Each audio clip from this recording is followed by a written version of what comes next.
What's up mga Pañeros? Welcome back to our channel. Welcome back to our third episode of My Dream Build. Mga Pañeros, kamusta na nga ba yung My Dream Build project natin? Last time, pinakita ko sa inyo yung frame, our dream frame para dito sa project. So today mga Pañeros, update ko kayo sa bike parts na meron na tayo so far. I've been searching for multiple or iba't ibang brands ng fork or front suspension fit for enduro or downhill riding, good for trails. Sa mga pinagpipilian ko is yung Raksha, Yari, Manito Matok, at yung SR Santur. But of course, mga Pañeros, depende pa rin tayo sa mga prices kasi medyo, alam niyo na. So today mga Pañeros, i-reveal ko na yung fork and some other parts na meron tayo na nabili after nung reveal natin ng frame. Taran! Ito na mga Pañeros ang gagamitin nating fork or front suspension para sa Dartmoor Primal Sandstorm 29er small. This fork is good for trails and enduro riding. 15 by 110. Since Dartmoor Primal 29er is a boost frame, so we need a front suspension fork na may size na 15 by 110.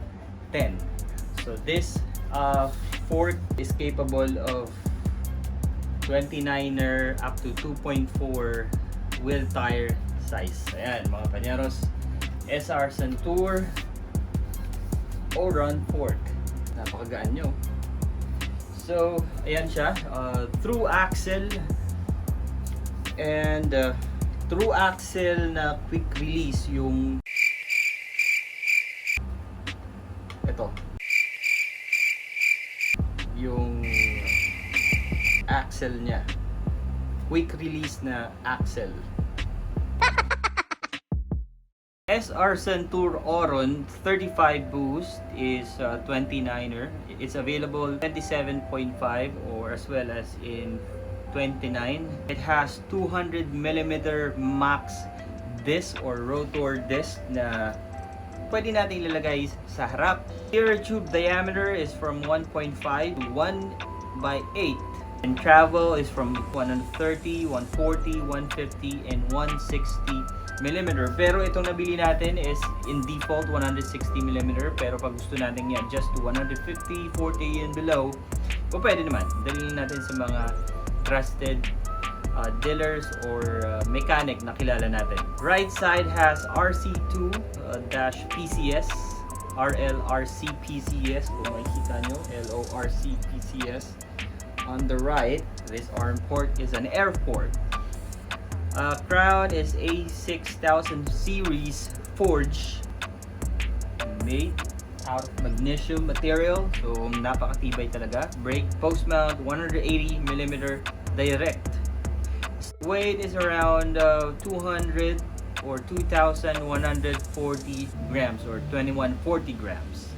Stanchion tube finish 87000 hard anodized black. Axle is from 15 to 110, just like what I said earlier. The box include short fender. Actually, yung box na to is hindi to yung original na box niya kasi nabili ko lang tong fork is mga reseller pero hindi naman ganun ka overpriced. So yung box na kasama niya is from, I think from SR Santur Durolux yan eh.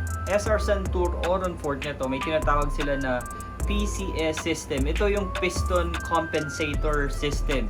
Floating on a magic carpet is the feeling we're aiming for. Reducing the impact from the ground into your body is the first step. It also has the QLOC or Q lock and through axle system. So Q means quick. It's a through axle fork, and at the same time it has this quick release, which is I really like kasi napakadali ngang tanggalin nung wheels mo using if you're having this kind of through axle na quick release. So just in case maplatan ka sa trails or during rides, mas madali siya matanggal. May mga previous Oron fork na kasi na nilabas ng SR Santur, but this one is the latest. With the added strength of having 35mm stanchion chassis and the attitude of a well-rounded trail fork, this is very versatile, expanded for longer climbs, for never-ending descents and everyday trail riding. So yun lang naman mga panyeros na nagustuhan natin dito sa Oran Fork. Nagtanong ako sa group ng Dartmoor Philippines and as well sa Hardtail Philippines, and most of them suggested na ang SR Santur Oran Fork is one of the most trusted and durable fork we have out in the market. So aside from ours, Duro Lux, of course may mga other brands naman talaga na matibay at kalala na rin sa industry of suspension making. Pero yung SR Santur is ito lang yung napili ko kasi ito yung siyempre pasok sa ating budget and trusted na rin naman siya. They've been having business or serving riders or for how many years already, so I had no doubt na ito yung binili natin. Kaya maganda naman siya, pasok sa combination. Gusto ko yung simple lang kasi din yung kulay niya, black and white printed SR Santur brand and the Oran motto. So kung gusto nyo ma-check yung authenticity ng fork, ayan, meron siya dito. Ayan.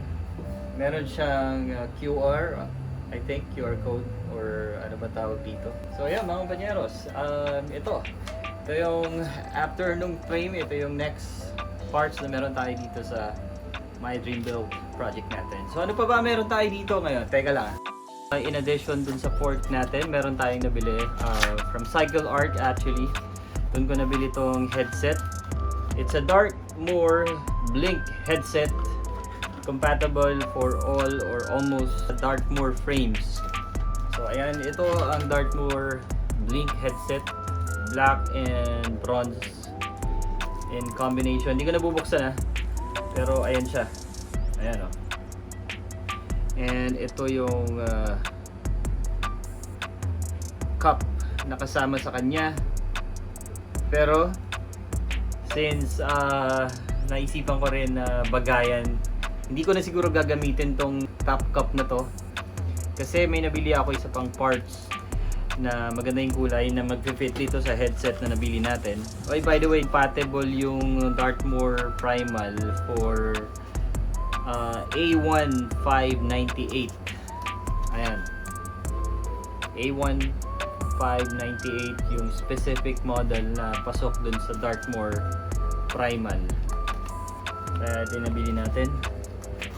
So price nito ata it's around 2,900. And binibili tayo dito. It's a DT spacer and top cup.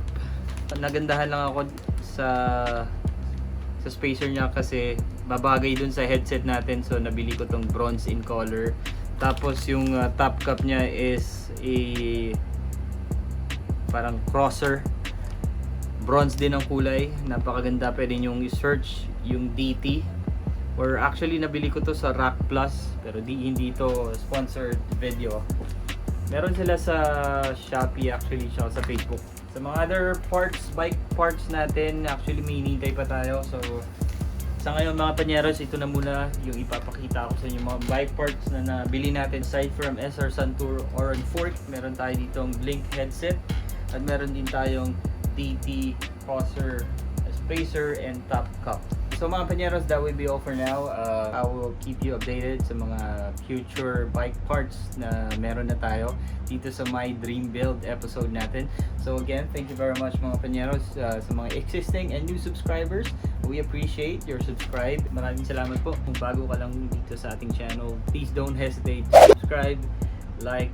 You can just browse the videos muna mga panyeros, and then kung magustuhan nyo, then click mo lang yung subscribe button. Okay, so mga panyeros, napaka-excited na talaga ako mabuo itong bike natin. Gusto ko na siya magamit sa trails. Gusto ko nang matry makapag enduro riding. Keep on watching, stay tuned, stay safe.